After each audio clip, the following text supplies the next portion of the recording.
नमस्कार दोस्तों, इस वीडियो में जिस स्टॉक के बारे में हम बात करने वाले हैं उसका नाम है housing and urban development corporation.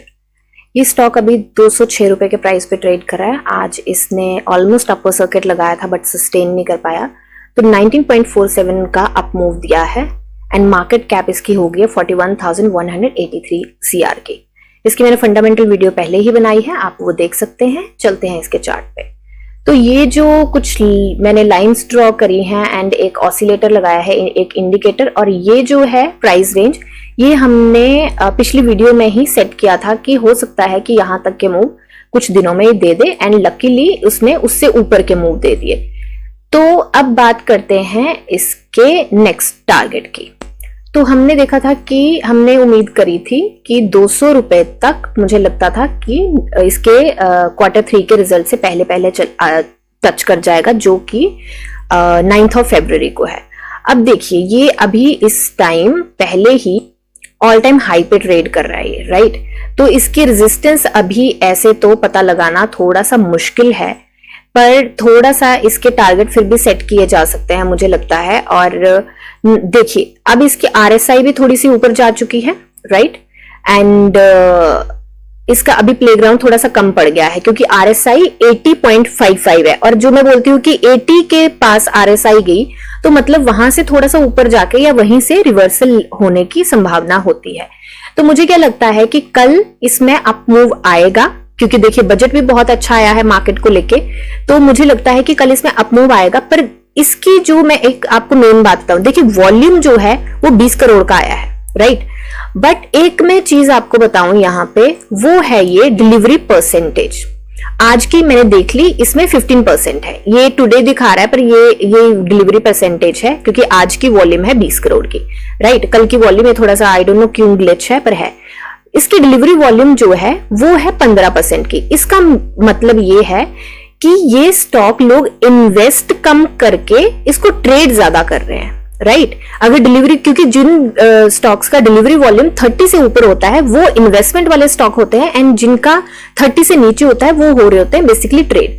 तो ये ज्यादा ट्रेड हो रहे हैं और मुझे लगता है कल ये अप मूव दिखाएगा, बट साथ के साथ इसमें प्रॉफिट बुकिंग भी देखी जाएगी, तो वॉलेटिलिटी मिलेगी मुझे लगता है कल इस स्टॉक में। तो हो सकता है कि मैं गलत हूं, ये बिल्कुल अप मूव दे जाए, क्योंकि इसका सर्किट एक बार चेक कर लेते हैं हमें। वैसे तो मुझे लगता है कि 20% का है क्योंकि एक दिन 20 भाग के नहीं रिवाइज होगा। ओके, तो इसका सर्किट रिवाइज हो चुका है, तो इसका सर्किट जो है अभी 10% का हो चुका है।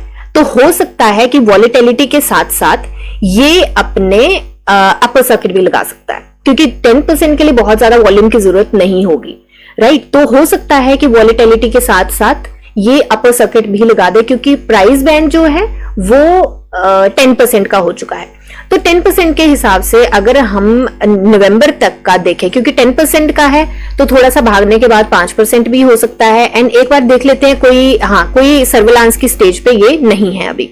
ओके, तो इसका टारगेट अगर हम देखें तो मुझे लगता है कि ये 270 एंड 280 के बीच में अगर इस तरीके से भागा और जिस तरीके का वॉल्यूम आ रहा है 270 एंड 280 के बीच में मुझे लगता है ये ट्रेड कर सकता है। तो 280 लेके चले हम, तो यहां पे होता है 36% के आसपास, राइट। तो हो सकता है कि ये इतना भाग जाए, या फिर ये हो सकता है क्योंकि RSI के पास इतना भागने का प्लेग्राउंड नहीं है अभी। 36% भागने का प्लेग्राउंड मुझे लगता नहीं है कि है। अगर होगा तो RSI 90 प्लस जाएगी, और हो भी सकता है कि ऐसा हो जाए, कोई बड़ी बात नहीं है क्योंकि बजट बहुत अच्छा आया है एंड सारी चीजें बहुत अच्छी होने वाली है, इंफ्रास्ट्रक्चर बहुत बूम पे जाने वाला है।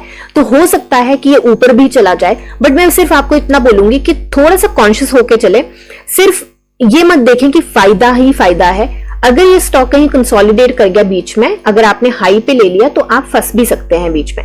फंसने का मतलब देखिए, लॉन्ग टर्म अगर आप ले रहे हैं तो लॉन्ग टर्म में फंसने का कोई मतलब ही सवाल ही पैदा नहीं होता। वो तो स्टॉक ऊपर जाएगा ही जाएगा, अभी नहीं गया तो Q3 के रिजल्ट के बाद जाएगा। तो शॉर्ट टर्म के लिए मैं फंसने की बात करूं, शॉर्ट टर्म वालों के लिए भी मुझे लगता है कि ये स्टॉक बड़े आराम से Q3 के बाद, रिजल्ट के बाद, मुझे लगता है कि ये फेब के एंड तक मुझे लगता है ये 300 टच कर जाएगा।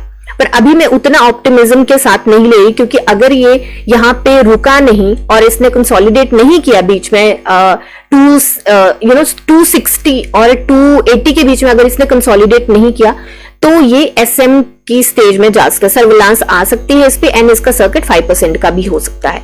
तो वो भी चीजें ध्यान पे लेके चलिएगा, उन सारी चीजों को ध्यान में लेके ही आप एंट्री लीजिएगा बिल्कुल हाई पे। अगर आप ट्रेड करना चाहते हैं, स्कैल्पिंग करते हैं, तो मुझे लगता है ये स्टॉक इस टाइम के लिए बेस्ट स्टॉक है। ठीक है, तो अभी के लिए मुझे लगता है कि जो स्ट्रॉन्ग सपोर्ट बन चुका है वो ये 173 का तो बड़ा ही स्ट्रॉन्ग सपोर्ट बन चुका है, क्योंकि ये 20% है, एंड इनफैक्ट अभी 10% ये नीचे जा सकता है, राइट। 10% का बैंड है, तो ये लोअर सर्किट भी लगाता है।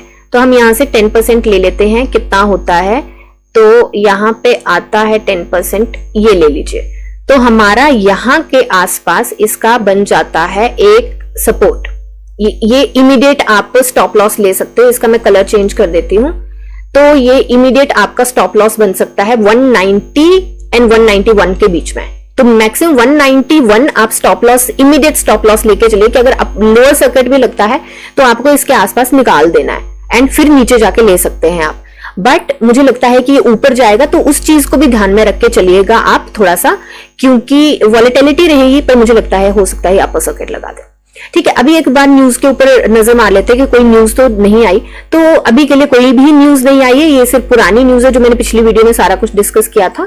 तो अभी के लिए वीडियो में इतना ही, एंड लॉन्ग टर्म के लिए तो डेफिनेटली आप एंट्री कर सकते हैं। शॉर्ट टर्म वाले थोड़ा सा कॉन्शियस होकर चले, एंट्री बनाई जा सकती है, पर फिर भी थोड़ा सा कॉन्शियस होकर चले, स्टॉप लॉस लेके चले, सारी चीजें देख के चले।